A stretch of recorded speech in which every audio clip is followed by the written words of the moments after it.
शनिबार साँझपख काठमाडौँको सडकमा अनौठो दृश्य देखियो। एउटा विमान सडकमै गुडिरहेको देखेपछि यात्रा गरिरहेका तथा आसपासका सर्वसाधारण पनि चकित परे। यो विमान कुनै आपतकालीन रूपमा सडकमा अवतरण गरेको पनि होइन। त्रिभुवन विमानस्थलमा खन्किएको नेपाली सेनाले प्रयोग गर्दै आएको एब्रो विमानलाई नारायणहिटीमा राख्न लगिएको हो। स्वर्गीय राजा वीरेन्द्र चढ्ने गरेको नेपाली सेनाको NA020HS 748 नम्बरको एब्रो जहाज शनिबार राति काठमाडौँको सडकमा देखिएको थियो। जहाज नेपाली सेनाले नारायणहिटी संग्रहालयमा राख्न त्रिभुवन अन्तर्राष्ट्रिय विमानस्थलबाट गुडाएर लगेको हो। पूर्व राजपरिवारले प्रयोग गर्ने गरेको जहाज नारायणहिटी दरबार संग्रहालयमा राख्न लागि छ।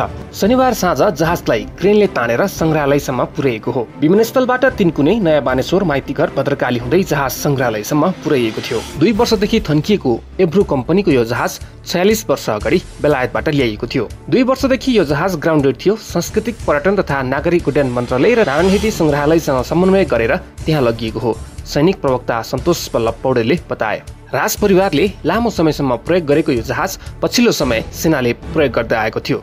उक्त जहाजले सन् 1971 डिसेम्बर 31 मा पहिलो उडान भरेको थियो। यसलाई सन् 1975 जनवरी 23 मा तत्कालीन शाही नेपाली वायु सेवा निगमले खरिद गरेको थियो। त्यसपछि सन् 1980 अप्रिल 13 मा तत्कालीन शाही नेपाली सेनालाई हस्तान्तरण गरिएको थियो। यसमा राजा वीरेन्द्र तथा राजपरिवारका सदस्यहरू सवार हुने गरेका थिए। उक्त विमानलाई राजा वीरेन्द्रको प्यारो विमान पनि भनेर चिनिन्छ। राजपरिवारले प्रयोग गर्ने सरसामान नारायणहिटी संग्रहालयमा राख्ने क्रमलाई जहाजलाई पनि लगिएको हो। लामो समयदेखि त्रिभुवन विमानस्थलमा ग्राउन्डेड रहेको जहाज गुडाएर लगिएको हो।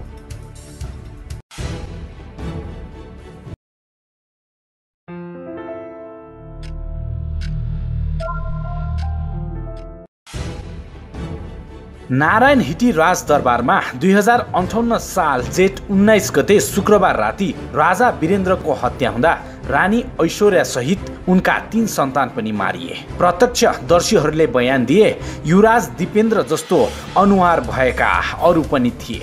उनीहरू अत्याधुनिक हतियार लिएर घुमिरहेका थिए। दिपेन्द्रको हत्या वा आत्महत्यापछि पनि गोली चल्दै थियो। त्यसबारे केही साक्षीले भयाक्रान्त भएर घटनाको वर्णन गरेका छन्। तत्सम्बन्धमा छानबिन गर्न गठित आयोगले घटना विवरण मात्र सार्वजनिक गर्यो।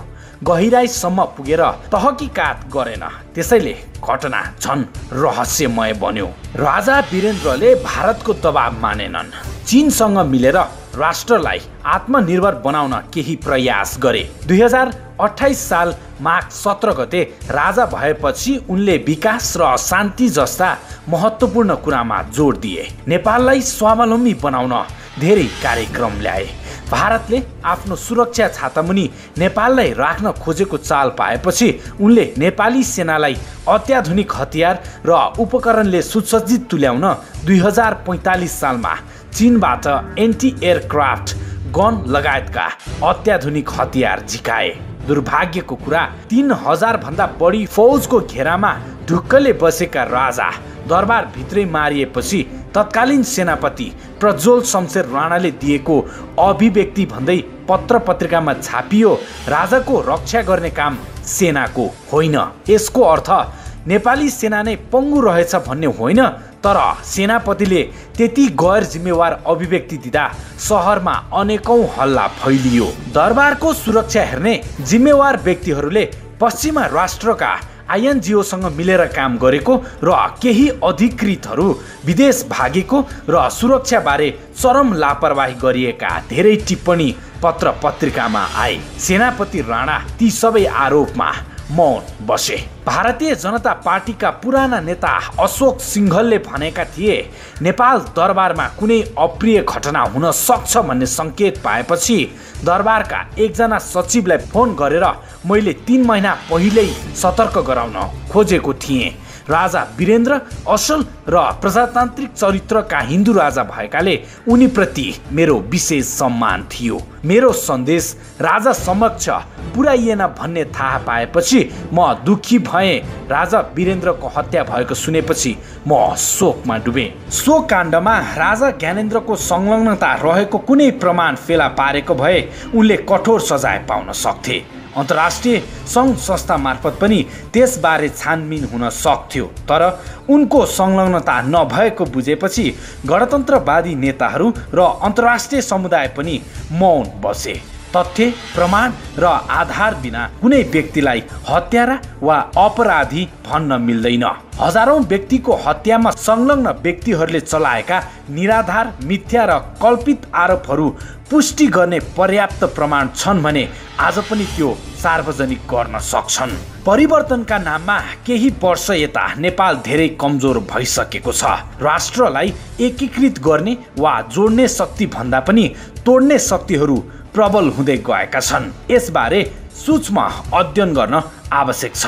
राजा वीरेन्द्रका शत्रु अनेकौं भेषमा घाँसमा विषालु सर्प लुके चाहिँ लुकेका रहेछन्। सेना, प्रहरी, गुप्तचर, पत्रकार, लेखक, कानुनविद, राजनीतिज्ञ, समाजसेवी, उद्योगपति आदिको भेषमा विदेशीका निम्ति काम गर्नेहरू 2063 सालपछि छिचिमिरा चाहिँ सतहमा देखिए। माओवादी र विदेशीलाई गुप्त सूचना दिनेहरूले सांसद लगायतका उच्च पद र आइएनजिओ कर्मी भएर वास्तविक रूप देखाए। दिल्लीमा नेपाल भारत बीच उद्योग व्यापार बारे छलफल हुँदा नेपालका एकजना अर्बपति उद्योगपति भारतीय पक्षको प्रतिनिधि भएर बसेको देखेपछि तत्कालीन प्रधानमन्त्री गिरिजा प्रसाद कोइराला आश्चर्यचकित भएका थिए। राजदरबारदेखि सिंहदरबारसम्म राजा र राष्ट्रका शत्रु भएका कारण दिन प्रतिदिन राष्ट्रको पतन हुँदै गयो। आज पनि सरकार राष्ट्रको बैरी जस्तो छ। गाउँ र नगरको अधिकार कटौती गरेर विदेशीलाई पोस्न खोजिएको छ। राष्ट्रको सुख सुविधामा पौडी खेलेर अराष्ट्रिय काम गर्नेहरू शक्तिशाली पदमा बसेका छन्। राष्ट्रलाई विखण्डन गर्ने षड्यन्त्र रोकिएको छैन।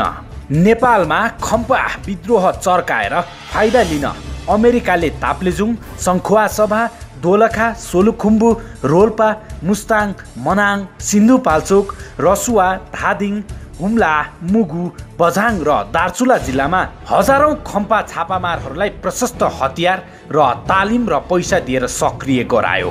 त्यसबेला भैरवामा भारतबाट प्रवेश गरेका खम्पाहरूलाई पक्राउ गर्दा गृहमन्त्री सूर्यप्रसाद उपाध्यायले भारत र अमेरिकाको दबावमा ती छापामारहरूलाई मुक्त गरिदिए। नेपाली काङ्ग्रेसको सरकार विदेशीका सामु लाचार बन्यो।